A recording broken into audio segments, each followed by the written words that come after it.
పెళ్ళాడతానని అలా వరం ఇచ్చాడు ఎప్పుడన్నా వరం ఇచ్చాడు ఆనాడు ఇష్టమొత్తు కూడా లక్ష్మీదేవిని వెతుక్కుంటూ అలా భూలోకాలు చేరుతున్నాడు గోవిందా. శ్రీమహావిష్ణువు కూడా పూరపట్టులో తపోమై ఉండిపోయాడు. ఎప్పుడైతే తపోమై ఉండిపోయాడో బ్రహ్మదేవుడు కూడా తమ్ముడు అన్నిగా భూలోకంలో తపస్సు పెడుతున్నాడు.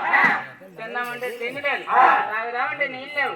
నువ్వు కూడా మీ వదిన లక్ష్మీదేవిని తీసుకుని వస్తే నేను పోతాను, నువ్వు తోడవుతే నేను కూడా పాలిసి పెంచుకుందామని చెప్తున్నాడు.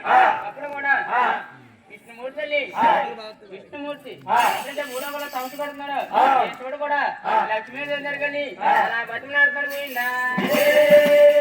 అయ్యో వదిలేరు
ఎండలో రాజుని ఎండుతున్నాడు, మనిషిలో నాకు మహతున్నాడు, కడుపు కన్నం లేదా లేవో